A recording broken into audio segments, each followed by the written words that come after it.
Have you ever wondered how to survive financially when everything around you seems to be falling apart? Rising inflation, increasing unemployment, economic uncertainty on every side. It feels like we are living through an endless storm. But what if I told you that more than 3,500 years ago, a man faced an economic crisis so devastating that it could have destroyed one of the greatest civilizations of the ancient world? And even more impressively, not only did he survive, he transformed that crisis into an opportunity to prosper like never before. This man was Joseph of Egypt, a Hebrew slave who became the second most powerful man in an entire nation.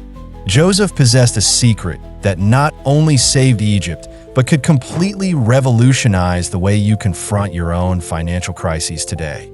In this video, I will reveal how Joseph identified signs of a crisis before it hit everyone, how he implemented such a brilliant plan that transformed Egypt into the greatest economic power of its time, and, most surprisingly, how he used principles that most modern financial consultants do not even consider. Stay until the end to discover how Joseph turned 7 years of absolute famine into an opportunity to multiply wealth, and how you can apply these same millennial principles to thrive in any current economic crisis. The story of Joseph is not just another biblical account. It is an economic survival manual that remains relevant even today. While many know the tale of the boy with the colorful coat or the dream interpreter, few grasp the economic genius that Joseph demonstrated when facing one of the worst recorded food crises. Imagine a scenario where not only a single city or country, but an entire region would face 7 consecutive years of absolute famine. No harvests, no food, no hope. This was the apocalyptic scenario that Joseph had to manage. And he not only prevented total collapse, he created a system that allowed Egypt to become the dominant economic power in the region. But what would have happened if Joseph had not interpreted those dreams? And more importantly, what will happen to you and your family if you do not know how to interpret the signs of an economic crisis before it hits with full force?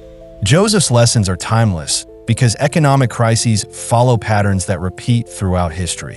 While we worry about inflation, recession, and financial instability, Joseph teaches us principles that go far beyond simple financial tips. He shows us how to develop a mindset that transforms adversity into abundance. Joseph's journey began in a brutal way. As Jacob's favorite son, he was envied by his brothers to the point of being sold into slavery. Imagine waking up as the beloved son in a prosperous family and, before sunset, being shackled in a caravan bound for Egypt to be sold as property. Joseph lost everything in a single day: family, status, freedom, and future. Sent to a foreign country with a different culture and language, Joseph had every reason to give up. But here we find the first essential principle for thriving in any crisis: adaptability. The Bible tells us in Genesis 39, 2-3, "The Lord was with Joseph so that he prospered, and he lived in the house of his Egyptian master. When his master saw that the Lord was with him, and that the Lord made all that he did prosper." Even as a slave, Joseph prospered. How? He did not waste his energy lamenting his circumstances. Instead, he focused on developing excellence wherever he was. When Potiphar, an officer of Pharaoh, purchased him, Joseph quickly distinguished himself. He managed Potiphar's household with such competence that his master entrusted him with all his possessions. And here is our first practical lesson. In times of economic crisis, we must develop skills that add value wherever we are. Most people become paralyzed by difficulties. Joseph teaches us to thrive even in the worst circumstances. But Joseph's saga does not end there. Falsely accused by Potiphar's wife, Joseph was thrown into prison, a second fall that would have destroyed any ordinary person. Once again, Joseph could have succumbed to despair and bitterness. Instead, he applied the same principle in the even harsher environment of the prison. Genesis 39, 22-23 recounts, "The keeper of the prison entrusted to Joseph all the prisoners under his charge, and whatever was done there, he was the one who did it. The keeper did not concern himself with any matter under Joseph's charge, because the Lord was with Joseph and made everything he did prosper. It was in prison that Joseph encountered Pharaoh's cupbearer and baker and interpreted their dreams. When the cupbearer was restored to his position, Joseph asked him to remember him before Pharaoh. But the cupbearer forgot, and Joseph remained in prison for another 2 years. This waiting period reveals another vital principle: strategic patience. In times of crisis, solutions are rarely immediate.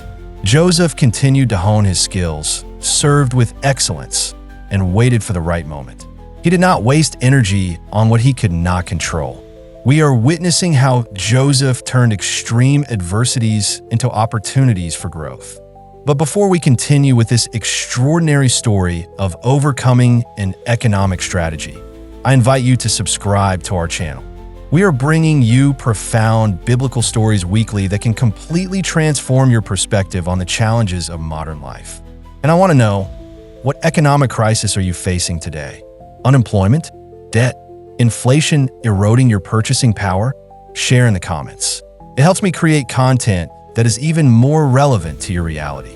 Remember that just as Joseph, your crisis story can be transformed into a powerful testimony of prosperity. The great moment in Joseph's life came when Pharaoh had disturbing dreams that no one could interpret. 7 fat cows devoured by 7 lean cows. 7 full ears of grain devoured by 7 withered ears. It was then that the cupbearer finally remembered Joseph and mentioned him to Pharaoh.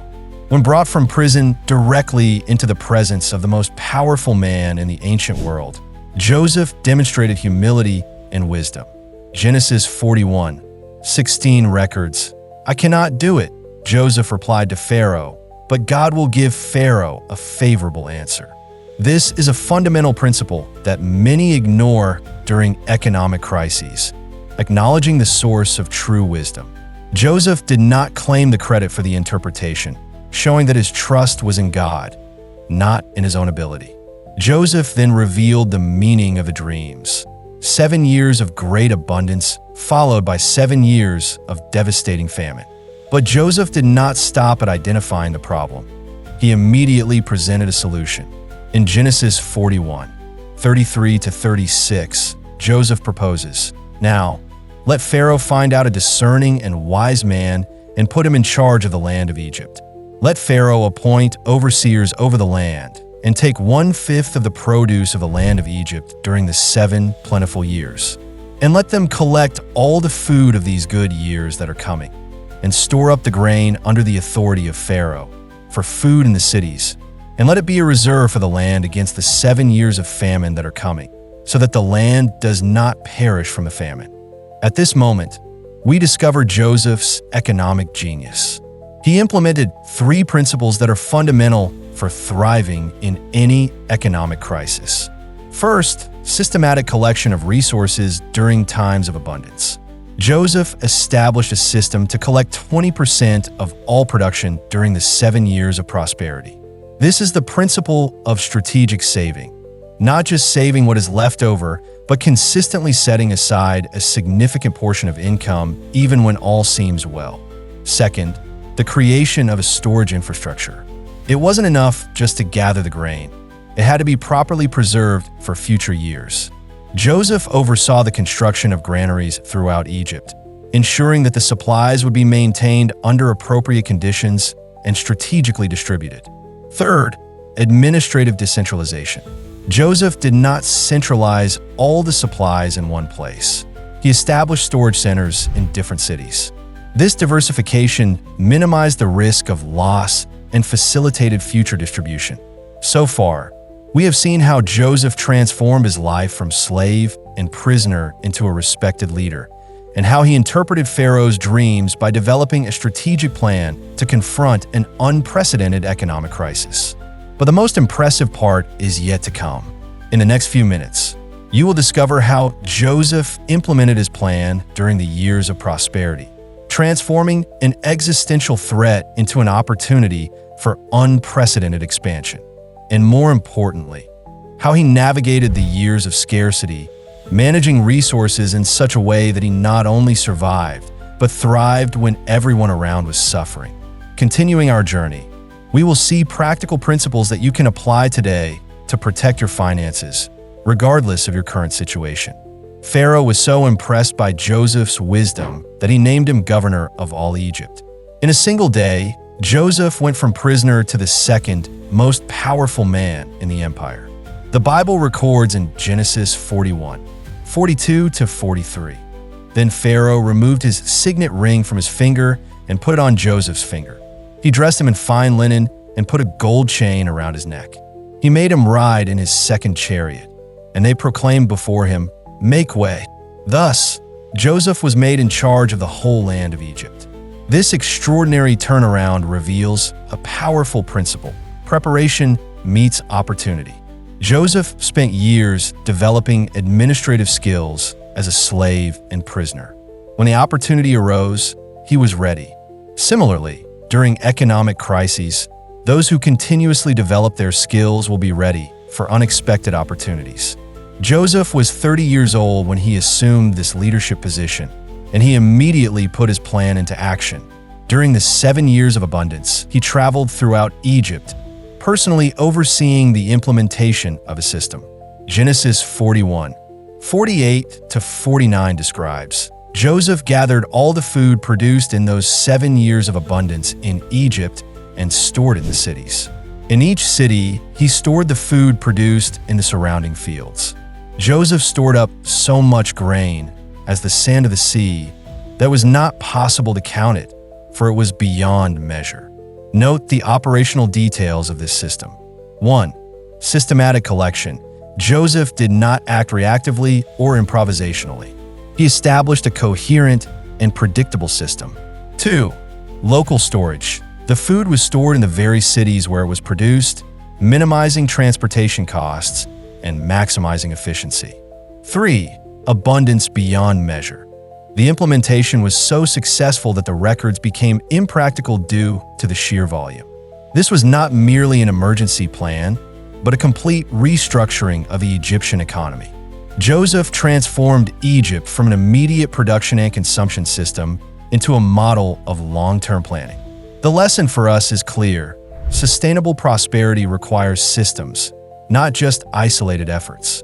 Many people try to improve their finances with sporadic actions, while Joseph teaches us to establish lasting systems. Instead of occasionally saving, set up an automatic system of savings. Instead of only cutting expenses when the crisis has already arrived, create a continuous financial management system. During those 7 years of abundance, Joseph also married and had 2 sons. He gave his sons significant names. Manasseh, God has made me forget all my suffering, and Ephraim, God has made me fruitful in the land of my suffering. These names reveal the mindset of one who prospers in crises, gratitude for the past, and hope for the future.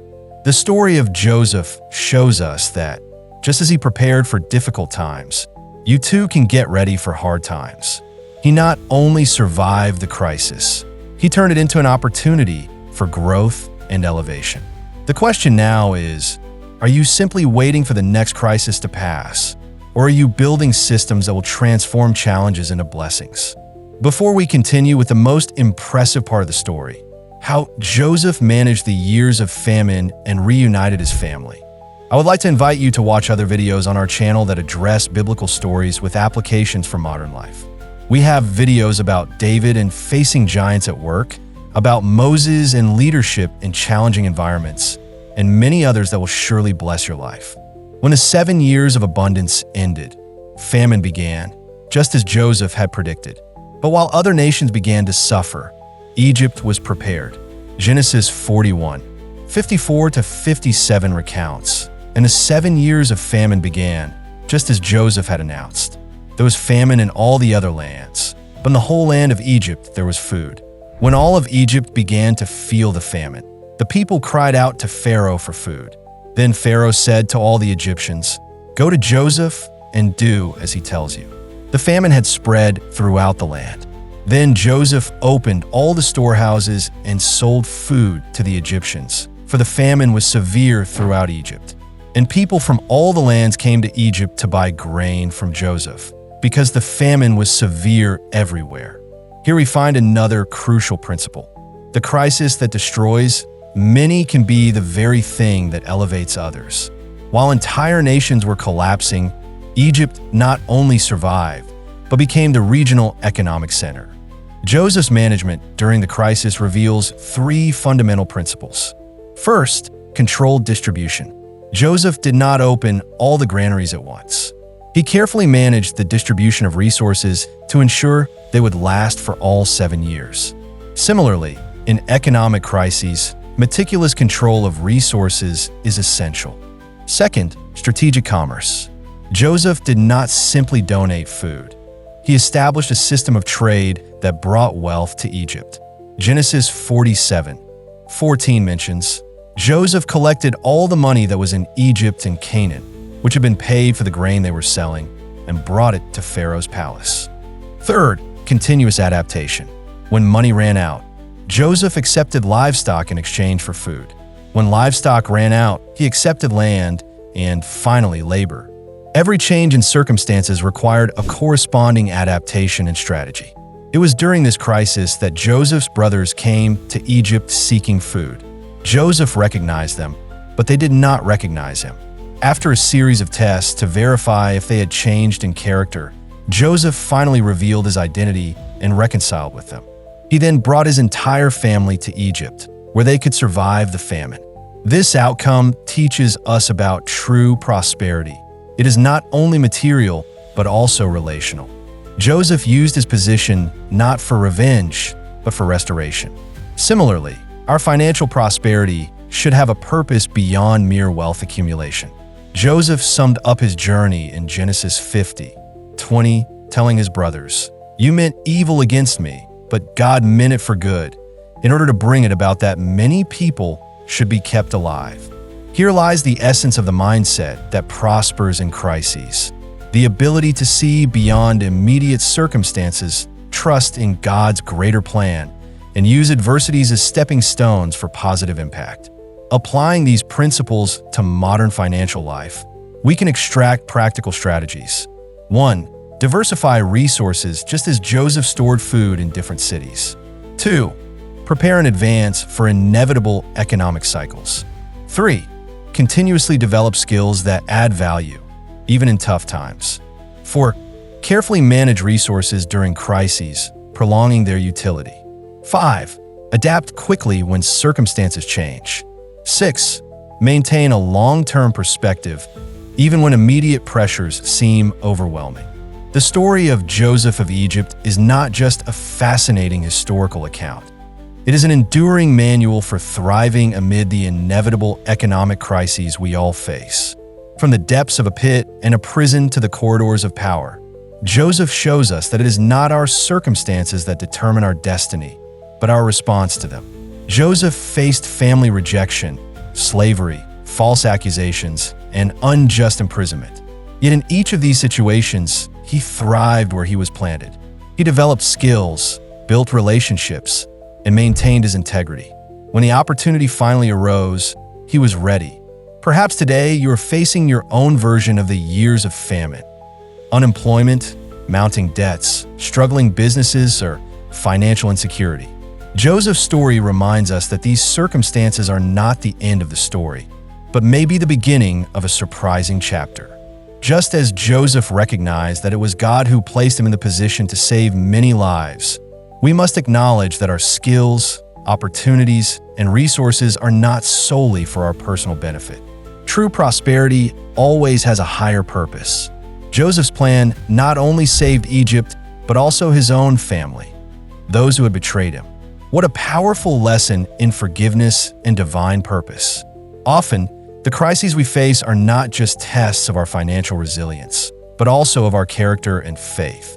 Today, as you confront your own economic challenges, remember Joseph's lessons. Recognize that cycles of plenty and scarcity are normal. Prepare during the good times for the hard times. Develop systems, not just isolated solutions. Create financial habits that work automatically in your life. Never stop growing and adding value. Regardless of your circumstances, your skills today can be your opportunity tomorrow. Keep a divine perspective. Sometimes, what seems like a catastrophe in our lives is merely a detour on the path to a greater purpose. The Bible tells us in Romans 8:28, "And we know that in all things God works for the good of those who love him, who have been called according to his purpose." Joseph lived this verse thousands of years before it was written. He understood that his journey, with all its painful twists and turns, was part of a greater plan.